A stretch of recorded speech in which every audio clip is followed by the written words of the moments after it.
When we hear the term digital currency nowadays, we instantly think of Bitcoin or Ethereum or even Doge.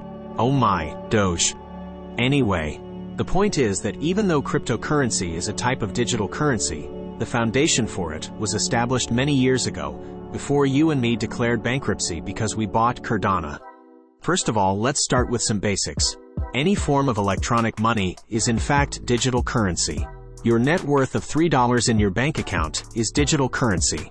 The difference with crypto is that crypto is decentralized, which, in very broad terms, means that it's really hard to trace back a transaction, and that's why it is often used in illegal activities. The idea for all of this, though, started back in the 1980s, when American cryptographer David Chaum published a scientific paper that outlined anonymous digital money. Then, in 1989, he founded a corporation called Digicash, where the transactions would be anonymous due to a number of cryptographic protocols. Maybe David Chaum is Satoshi Nakamoto? In 1997, the world was introduced to a digital gold currency called e-gold by Gold and Silver Reserve Inc. With e-gold, users were allowed to transfer the value of gold or other precious metal to other e-gold accounts. This was actually the first electronic currency that has achieved critical mass on the web. However, e-gold had an increasing rate of criminal activity against its users, such as phishing and general fraud operations, even leading to a U.S. federal grand jury indicting e-gold, accusing it of serving identity thieves and child pornographers in 2007. At about the same time as the creation of e-gold, computer scientist Wei Dai reveals B-Money, an anonymous distributed electronic cash system. B-Money is actually the closest we have as predecessor to today's cryptocurrency, and more specifically Bitcoin. To ensure that transactions remained organized, Dai proposed that collective bookkeeping would be necessary, with cryptographic protocols helping to authenticate transactions, which is very similar to the blockchain. However, B-Money was never actually launched. It is said that Satoshi Nakamoto did reach out to Dai before creating Bitcoin, although Dai assumes that Nakamoto came up with the idea of Bitcoin and the blockchain altogether himself and found out about his article later on. Maybe he's trying to confuse us, and he is in fact Satoshi Nakamoto.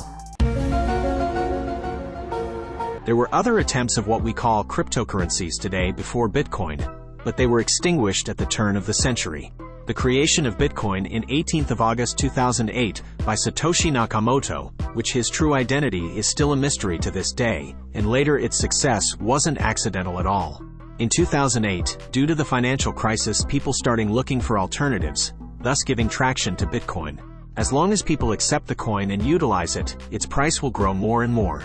One of the first recorded transactions happened in 22nd of May 2010 when Laszlo Hanyecz agreed to pay 10,000 Bitcoin for 2 Papa John's pizzas, a price that was roughly translated to $37 back then, but would now make him a multi-millionaire.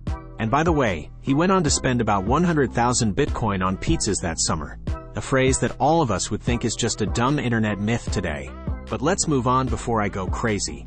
In April of 2011, Namecoin was created, which is also considered a precursor of NFTs, and in October of the same year, Litecoin was created, one of the first altcoins in the world of crypto. Another notable cryptocurrency, Peercoin, was the first to use a proof-of-work proof-of-stake hybrid, which emerged shortly after. Many cryptocurrencies were created over the years, and the world of digital currency has seen a lot of ups and downs, growth and market crashes. But the one currency that stands out along with Bitcoin is of course Ethereum. Ethereum was conceived in 2013 by Vitalik Buterin. In 2014 development work began, and in 30th of July 2015 the network went live.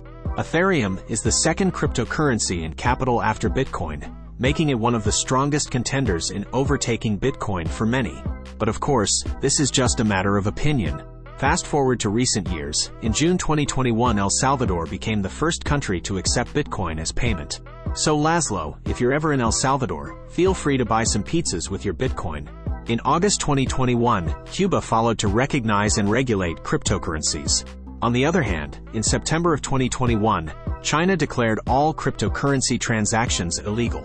On September of 2022, after a lot of environmental issues upon cryptocurrencies and its mining, Ethereum went through an upgrading process known as the merge.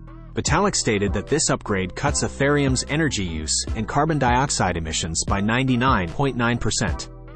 On November 11, 2022, Cryptocurrency exchange FTX filed for bankruptcy, which is why I'm not in the Bahamas right now, and instead, I'm making this video. Of course I didn't talk about meme coins. Elon Musk can do that for me. So as you understand, these crazy numbers that we see today, and all these millionaires that cryptocurrencies have created, go way back. Who knows, maybe in 30 years there will be some other type of currency that we still don't even think of, taking cryptocurrencies away from the spotlight and making it nothing more than a page of the history books. Whatever happens, let's hope you subscribe and like, so we can watch the future unfold together. See ya!